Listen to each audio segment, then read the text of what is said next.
नमस्कार मित्रों, मैं आचार्य शंकर ठाकुर आप सबको अपने YouTube चैनल पर आत्मा की सूक्ष्म गहराइयों से स्वागत करते हैं। और मित्रों, यदि आप इस YouTube चैनल पर पहली बार विजिट कर रहे हैं तो इस YouTube चैनल को सब्सक्राइब कीजिए, लाइक कीजिए तथा बेल आइकन वाले नोटिफिकेशन बटन को अवश्य प्रेस कीजिए ताकि इसका जो नोटिफिकेशन हो, आगे आने वाली वीडियो का जो नोटिफिकेशन वो सबसे पहले आपको प्राप्त हो। यदि आप फेसबुक पे इस वीडियो को देख रहे हैं तो आचार्य शंकर ठाकुर पेज को फॉलो कीजिए। इंस्टाग्राम पर भी आचार्य शंकर ठाकुर जी को फॉलो कर सकते हैं। मित्रों, आज हम बात करेंगे चंद्रमा के द्वारा बनने वाले योग के बारे में। बड़ा ही यह दुर्लभ योग होता है और यदि किसी जातक के जन्म पत्रिका में यदि यह योग बनता है तो बड़ा कुंठित कर देता है जन्म पत्रिका को।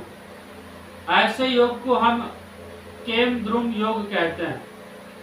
जब जन्म पत्रिका में चंद्रमा के दोनों तरफ या तो चंद्रमा जहां बैठा हो वहां से दूसरे घर में, या फिर चंद्रमा जहां बैठा हो चंद्रमा से गिनने पर 12वें घर में यदि एक भी ग्रह नहीं बैठा हो, दोनों तरफ खाली हो तो यह केमद्रुम योग कहलाता है।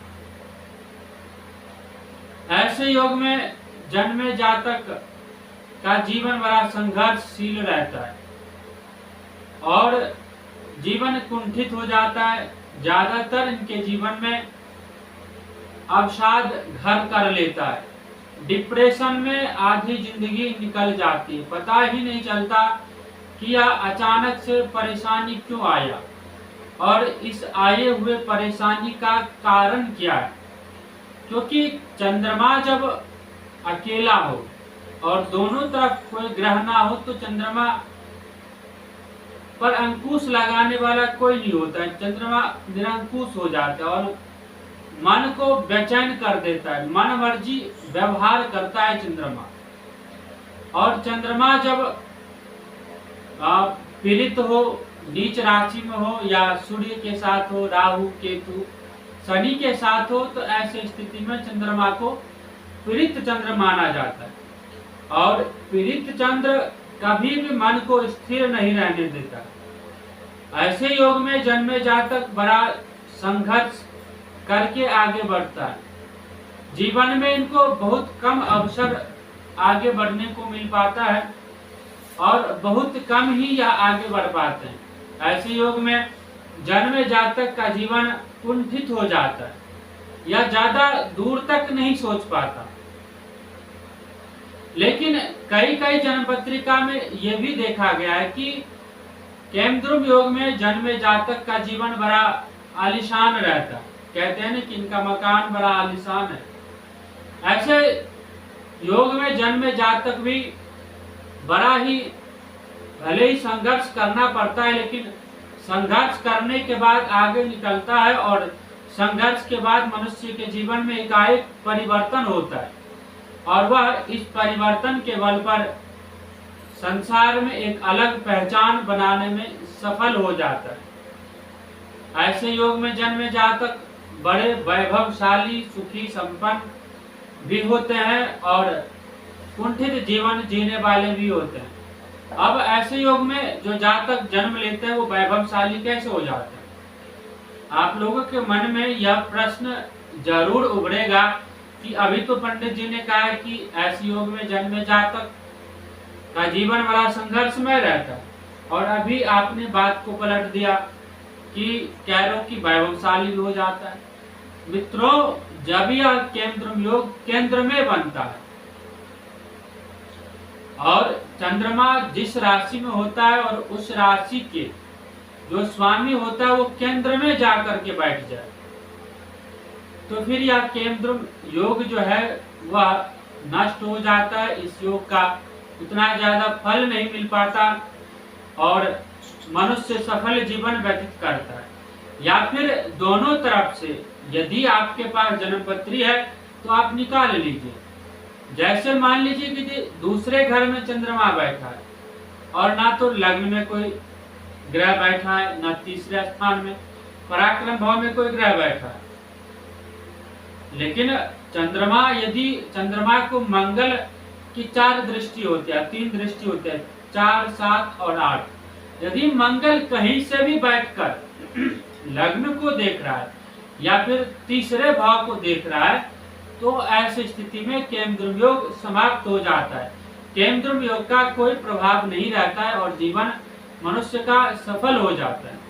वहीं यदि चौथे घर में चंद्रमा अकेला बैठा और दोनों तरफ तीसरे घर में और 5वें घर में कोई ग्रह ना हो, और ग्रह ना हो तो कोई बात नहीं, लेकिन ग्रह की यदि दृष्टि भी पड़ रही हो तो ऐसी स्थिति में केमद्रुम योग का जो दुर्लभ दुष्प्रभाव होता है वो समाप्त हो जाता है और सुप्रभाव प्राप्त होता है।